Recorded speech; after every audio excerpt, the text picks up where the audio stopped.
All right, it is officially 5:30, so I will give it just a couple more minutes. We still have some folks that are being admitted into this meeting, and then we will get started here.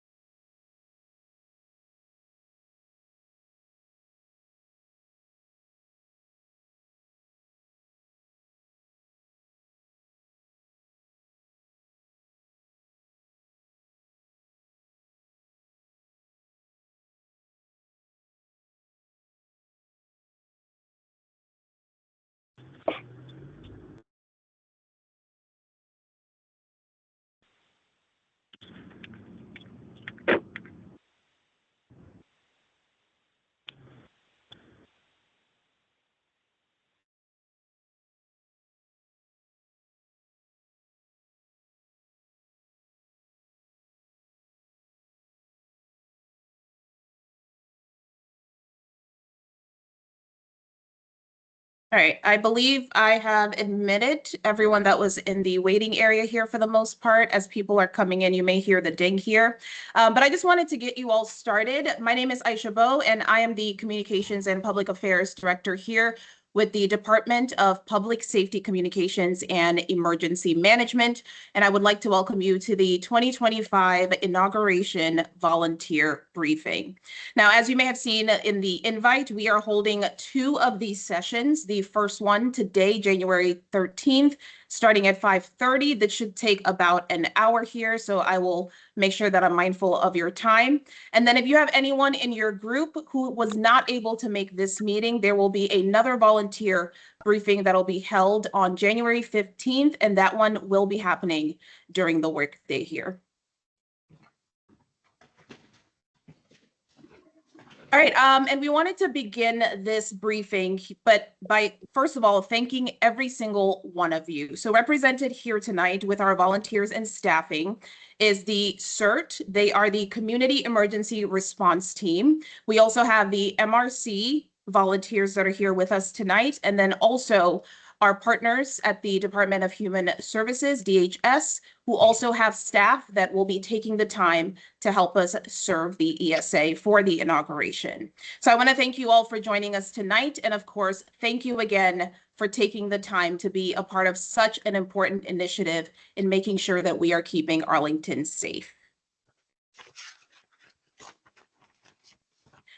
Just wanted to go over today's agenda. And before I do that, I'm actually going to turn my camera off so that I can direct your attention to the presentation. And as I'm going through the slides, feel free to raise your hand. I will try to monitor here and make sure if you guys have any questions, feel free to stop me. But we will just go slide by slide here. And again, as I mentioned, my name is Aisha, and I also have some other members of our EOC that are joining us here tonight. So if you have any questions, they are on standby to answer those. And then also presenting with me tonight is my colleague, Alex Hanna. He is the lead planner for DIPSUM, and he is also serving as the operations section lead for the ESA. All right, so today's agenda, we will be going over the situation briefing and going over what exactly is an ESA. We'll also go over the day of logistics, the schedule, and also making sure that you all know what to expect, what your role will be as volunteers, preparedness and safety tips, reminders for you leading up to January 20th, and then we will also open it up for any questions and answers that you may have at the end here. So what exactly is an evacuation staging area and why are we doing it? Before I get to that, I wanted to share with you all what the situation is with inauguration right now. As we know, the 60th presidential inauguration will be held on Monday, January 20th. And right now at this time, based on the situational awareness intelligence that we are receiving from DC, from our regional partners, as well as the Arlington County SAIU, there is no specific threat at this time or anticipated protests in Arlington County. There are also no credible threats to life targeting Congress or the US Capitol. And we also wanted to mention that we are expecting, however, multiple First Amendment events expected leading up to the day of the inauguration. But again, at this time, no known threats. However, here at Arlington, we want to make sure that we are prepared for all hazards, including the potential of a walkout in case there is a major emergency in DC, to make sure that we are ready to respond. So Arlington County, our EOC, will be fully activated in addition to that evacuation staging area, also known as an ESA, that will be on standby the day of. And with that said, I wanted to pass it over to my colleague, Alex Hanna, who will go over what exactly an ESA is and some of the operational logistics for the day of. Alex? All right. Thanks, Aisha. As introduced, my name is Alex Hanna. I'm the lead planner for the department, in addition to being our operations lead for the Evacuee Staging Area / local transfer point for Inauguration Day. So I want to talk a little bit more about what an Evacuee Staging Area is, and like Aisha said, a little bit more about the day and the schedule and what it's going to be looking like. So first off, what is an ESA? That's an Evacuee Staging Area, and it's there to guide the flow of evacuees to facilitate a safe and orderly evacuation. So again, when we're talking about what we are bringing you guys in to do, what we're bringing you guys in to help us with, what we're concerned with is some incident happening in Washington, D.C. The mayor ends up ordering an evacuation of Washington, D.C. Some of those people are going to be walking out into Arlington County using the bridges, and the goal of the Evacuee Staging Area is to guide those evacuees, give them some resources, and get them on their way so that they can get home wherever that may be for them. So the location of our Evacuee Staging Area is at the Longbridge Aquatics and Fitness Center. So you can see the address there as well. That's going to be closed to the public on Inauguration Day, so it is completely for our use on that day. Also, just of note, since this is a consistent plan we always have in the department, this is our #1 go-to Evacuee Staging Area location. So if we were to also use this plan in a no-notice event or for a different planned event down the road, we will also be staging things at Longbridge Aquatics and Fitness Center as our first choice. So just something to keep in mind there. To talk a little bit more about our objective, it says down there, catch and release, which I know makes the evacuees sound like fish, but that is truly our goal. We want to bring in people who need resources to this location. We want to briefly give them those resources, and we want to get them on our way. So if someone is walking out of Washington, D.C., we want to be able to let them know where this location is, give them a small amount of resources while they are there, and then move them along to their home, and that will be our goal. You can see down there it talks about we'll also be directing people to metro station and rideshare pickup locations. I'll talk about that when we get to the map in just a couple slides here. But that's kind of a 5,000-foot overview of what an ESA is. Aisha is going to be talking to you guys further in terms of what the specific roles within an ESA are. So thank you for the next slide, Aisha. Here's what the schedule is going to be looking like on the day of. And I just want to talk a little bit more in terms of what we're going to be doing on the day. So we kind of have two goals when it comes to the day itself. Number one is we want to fully pre-stage an ESA so that it's ready to go if something happens in the district during Inauguration Day, but we also want to test our capabilities around setting up an Evacuee Staging Area, since it's not something that we do regularly, since thankfully we don't have walkout events from DC that occur. So you'll see that reflected in the schedule here. In the morning, we're going to have people who are on the first shift. They're going to be coming in. We'll have everyone check in, receive their assignments. We'll have a briefing for everyone, and then we're going to be actually setting the site up itself. So we're going to be setting up a number of tents. We're going to be setting up cones, traffic management, that sort of thing, getting the site ready for people who may be utilizing it after the inauguration. Then we'll be doing some just-in-time training for you guys. So that'll be more position-specific training on what you're actually going to be doing if an ESA was activated, and go a little bit more depth in terms of what our expectations are of you guys should this plan be activated and operationalized in the event of a walkout. Then we'll be having a discussion in terms of if a walkout event does happen, what will we be doing as an organization? How will we be responding? What might be some of our problem points? What do we think we're good at? And that's where we get at the idea of we also want to be testing our ESA capabilities in addition to being prepared for something that could happen on Inauguration Day. Then we'll move throughout the day. We're going to do a communications check in the afternoon, checking that we are able to communicate both within the ESA itself and also back to the Emergency Operations Center in Arlington County and to other jurisdictions as well, and potentially test some volunteer notification systems as well. And then in the evening, we'll be taking down the site and we'll be hosting a debrief as well. So again, sort of two main ideas when we get at what we're going to be doing on Inauguration Day. We want to be prepared should something occur in Washington, D.C., and we also want to be testing this capability since it's not something we get to test very often. Next slide, please, Aisha.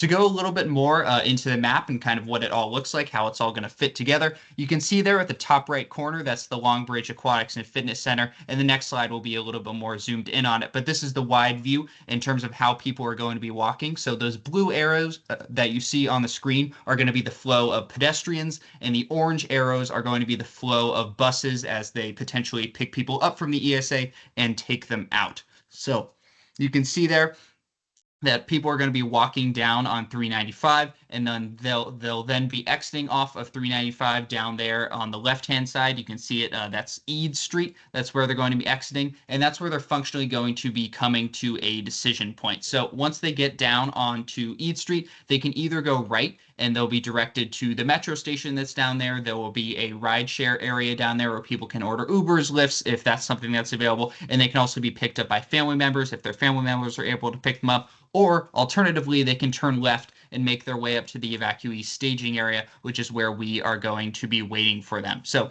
you can see that the buses will also be coming up from the south as well. And then we will be hosting the majority of our operations up there again in the top right corner in the Longbridge Aquatics and Fitness Center. And Aisha will be talking to you guys a little bit more in terms of where we're actually specifically going to be doing things. And we'll also give you guys more information on the day of itself. But yeah, that's the basic flow of it. We want to have people walking up to that location and then having buses picking them up and taking them out. We'll be doing a variety of things there. You can see up in the top right corner, we're going to have a bag check. We're going to be screening people. We're potentially providing medical care and respite care for people who may need it. So a variety of things we're going to be doing at the ESA that will be more apparent as we talk through the org chart. But that about does it. I think for my portion, I'll turn it back over to Aisha. I'm going to be here for the rest of the presentation. So if you have any more specific operational questions, please let me know, and I will be sure to assist. So back to you, Aisha.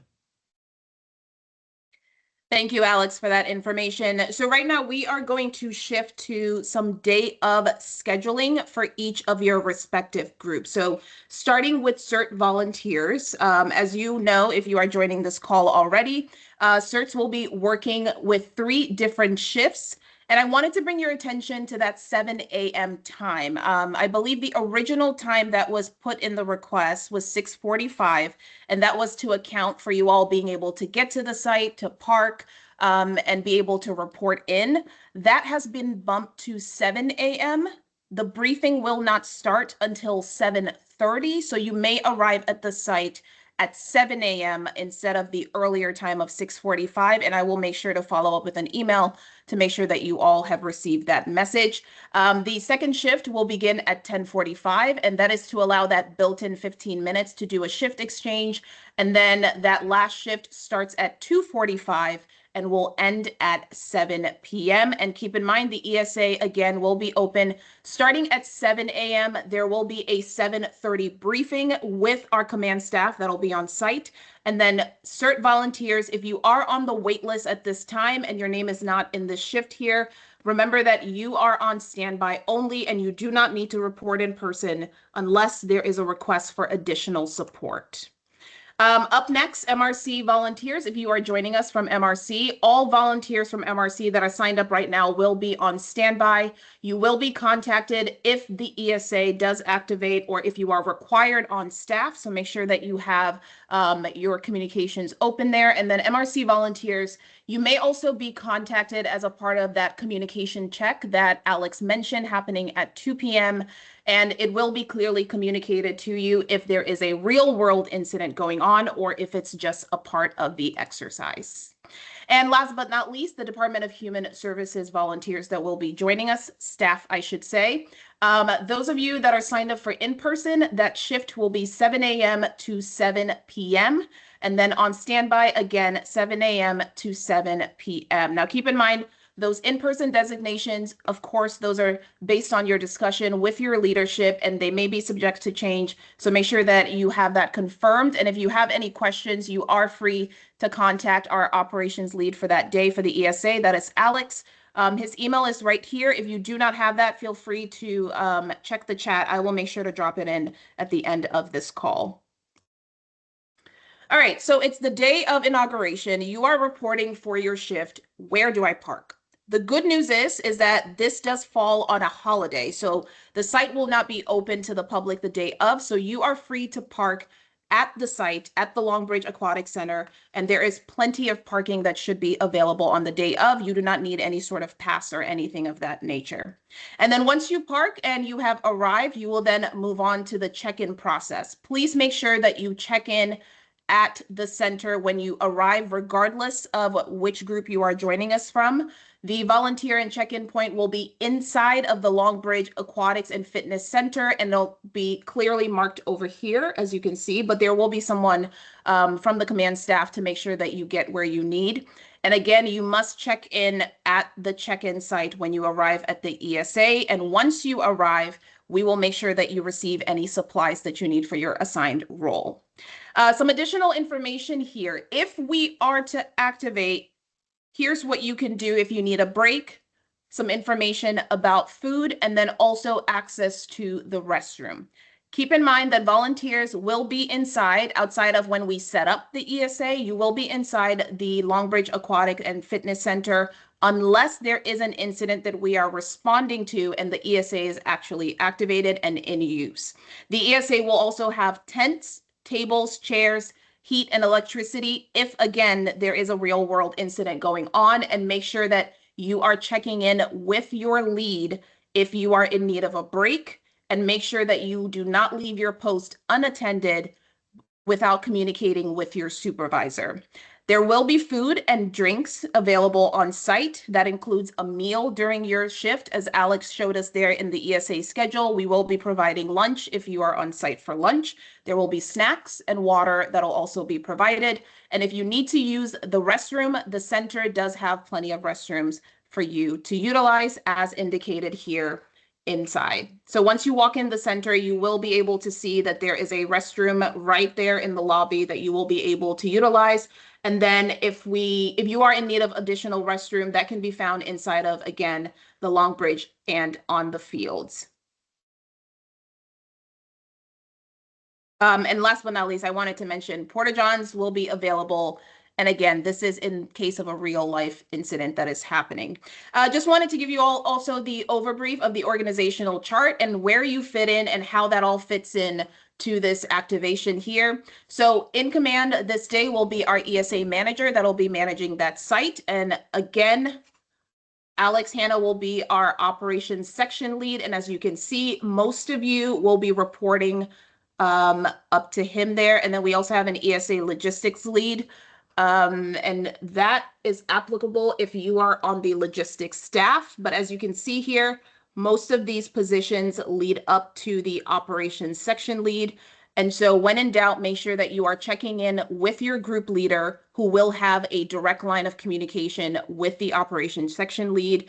And also note that these are also color coordinated. It sort of helps you follow along with who is in your group, and again, who the leader of your group is and where you are reporting up to. All right, so right now we are going over the volunteer roles. I won't go too much into detail because once you arrive on the set, excuse me, not on the set, on the site there, you will receive a job action sheet that will go in detail with where you need to be, and that'll look something similar to what we have here on the left.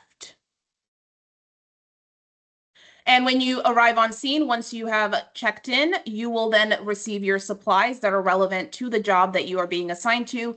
That includes a job action sheet, a name tag, a language armband if applicable, and then also a vest, which will be organized by those colors that I mentioned there in the organizational chart. And then for some cases, some positions, you will also receive a radio, a clipboard, some forms, and a flashlight. And we're going to go over just a high level of some of the roles that will be in on the site that day, including logistics staff. The logistics staff will be reporting directly to the ESA logistics lead, and your job will be to coordinate supplies and equipment for staff and evacuees. And again, you will be assigned a color vest when you arrive, a name tag, and a language armband. The check-in staff, as the name suggests, your job will be to sign in volunteers and staff and assist with registering folks that arrive on scene to develop any sort of communication that manifests before boarding that transportation, if required. And then you will also receive a vest with the appropriate color for your job. Up next is the line flow leader, the group leader. You will be reporting directly to the ESA operation section lead, and your job is to lead the line flow group and lead volunteers who oversee the movement of the evacuees through the ESA. Up next is an egress unit leader, and your job is to report directly to the line flow group leader, and you will be coordinating registration and movement of evacuees while boarding transportation. Then there is the egress staff who will report directly to the unit lead for that position. And again, your job is to ensure that there is steady and safe movement of evacuees through the ESA to the public transportation that will be on site. And you're also that touch point for folks that are arriving and as they're moving through the line to answer general questions. And again, you will be reporting directly to the ESA operations manager, and your point of contact will be that egress unit leader. Up next is the ingress unit leader. And again, you will be reporting to the line flow group leader, and your job is to coordinate registration and movement of evacuees while boarding the transportation that will be on site. Ingress staff, your job is to report directly to the ingress unit lead, and you are there to ensure that there is steady and safe movement of evacuees through the ESA to the public transportation, and again, answer some of those general questions that people may have. Check-in group leader, as the name suggests, your job is to be the leader of the line flow group and volunteers who oversee the movement. That might be a typo there. I will double check. You will be working with the check-in group rather than the line flow group and just making sure that folks are being checked in. Greeting and triage unit leader, your job is to report to the check-in group leader, and you are there to greet evacuees as they are passing through the security checkpoint and connect them with the appropriate respite or transportation services. And the greeting triage staff, you will be reporting to your leader. And again, your job is to make sure that evacuees, as they arrive, that you are distributing handouts, answering general questions. And you're also that first touch point that will help triage which evacuees may require medical aid or additional assistance, and make sure that you point them to that direction, and then which ones can go ahead and go through towards the transportation.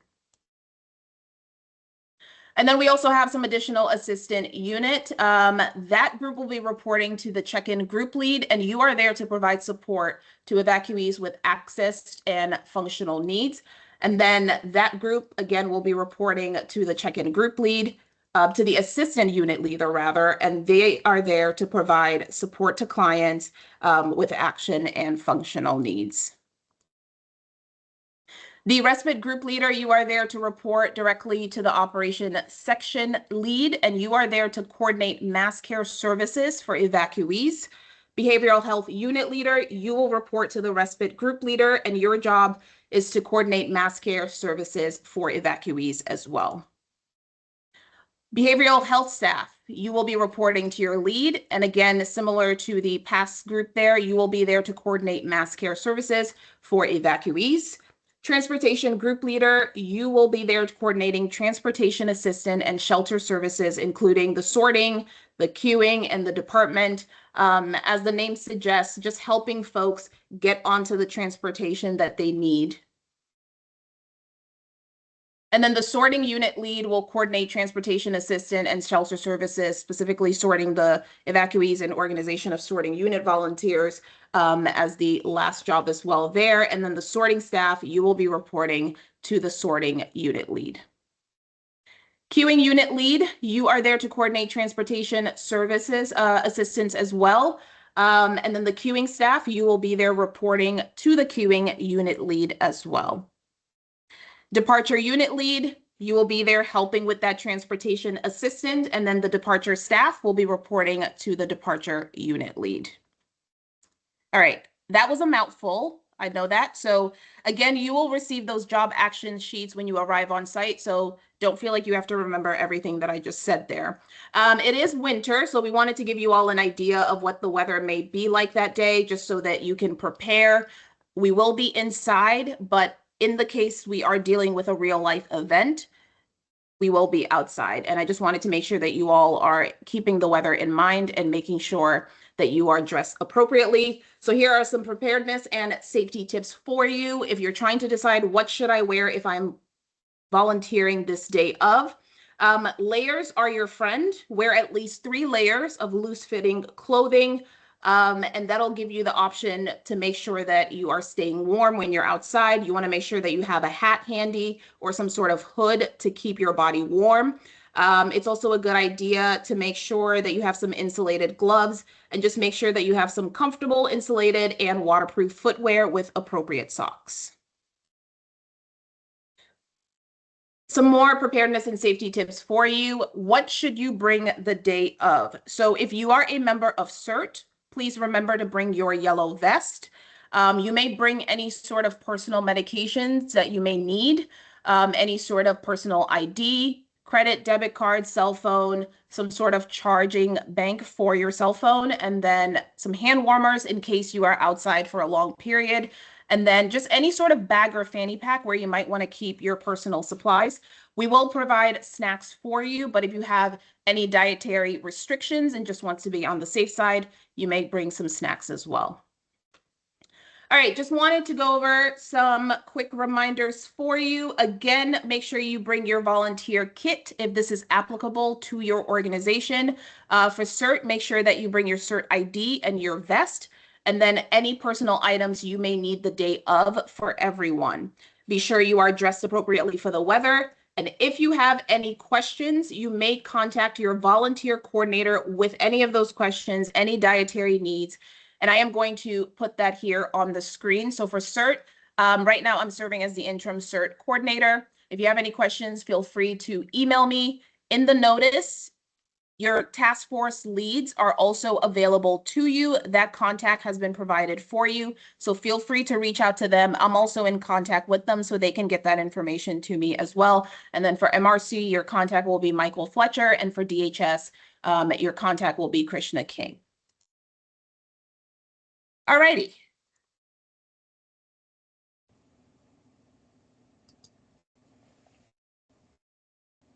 So that was a mouthful. Just wanted to open it up for some questions. I see a couple of hands up, and I will start with Dave.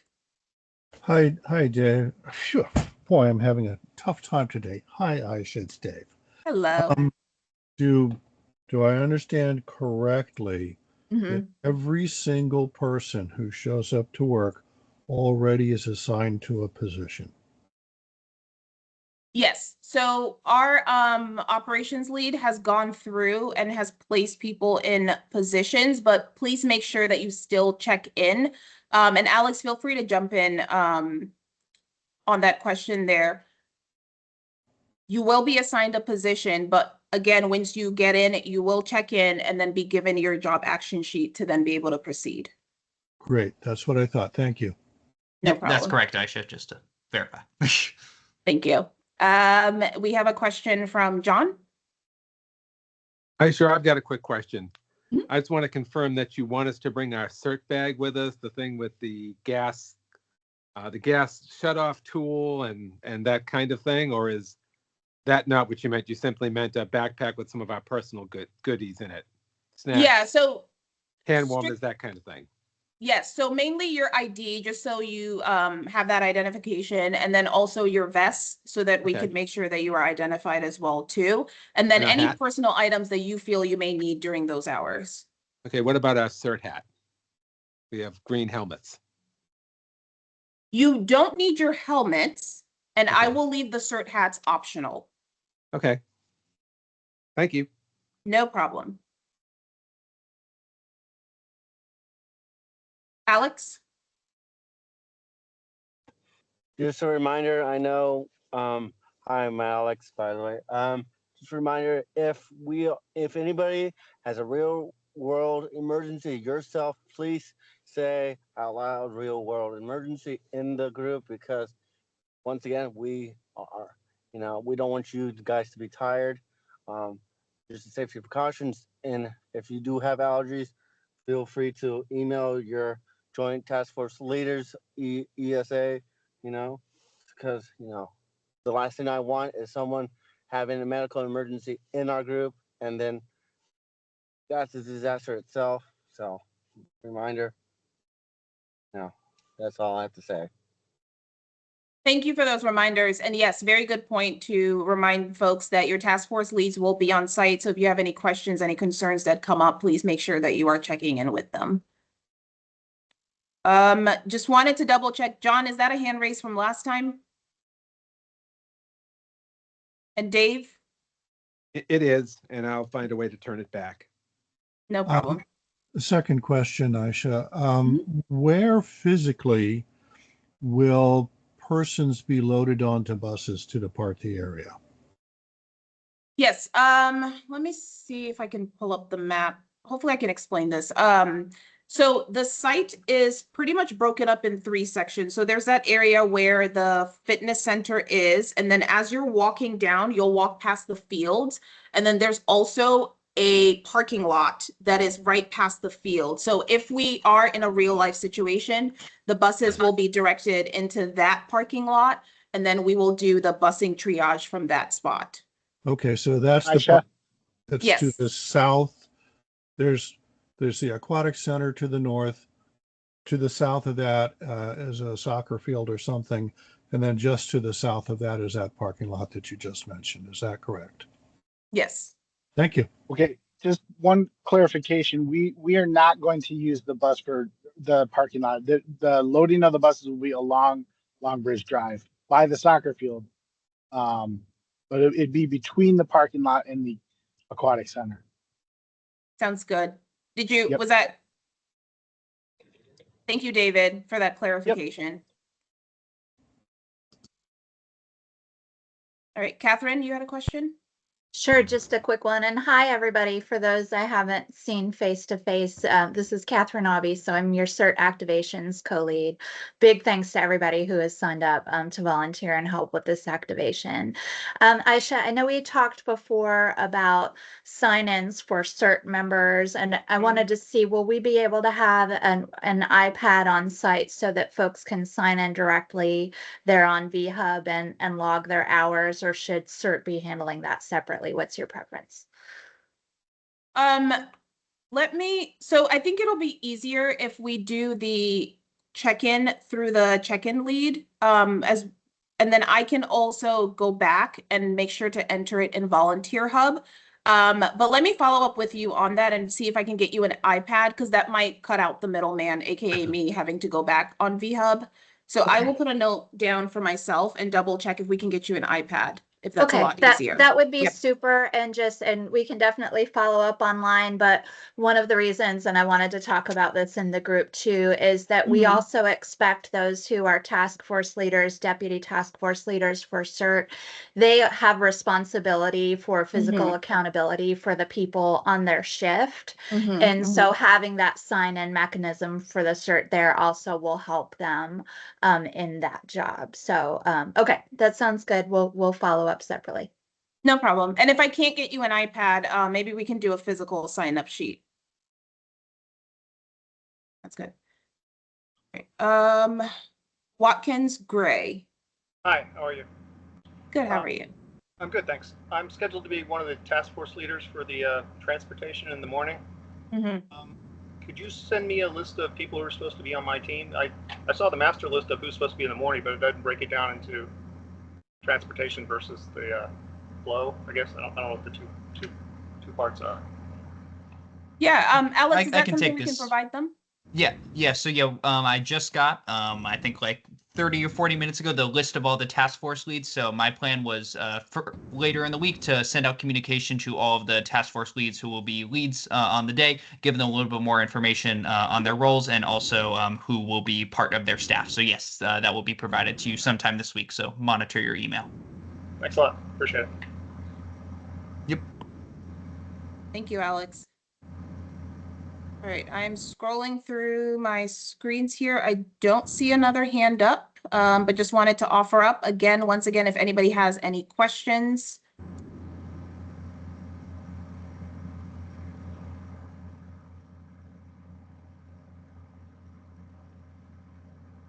All right, and again, just remember that you also have your volunteer coordinators that you can always reach out to who will get you to the proper person that can answer your question there.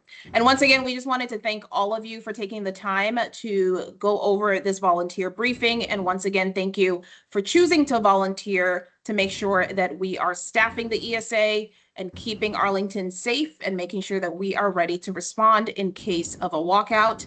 If no one else has any more questions or comments, I will end the meeting here. And once again, reminding you all, there is a second volunteer briefing that is happening this Wednesday. So if you have a team member who missed this one, they are free to attend that one as well. And this is also being recorded. So if you have someone that can't attend either one, we are also able to send them the recording for this so that they can sit down and go over it themselves. Anyone on my team have any comments before I close this out here?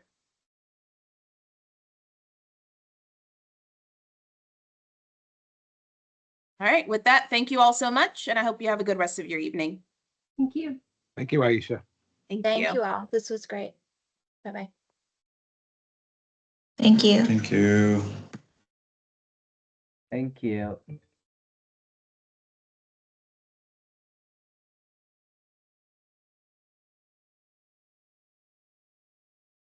Thank you.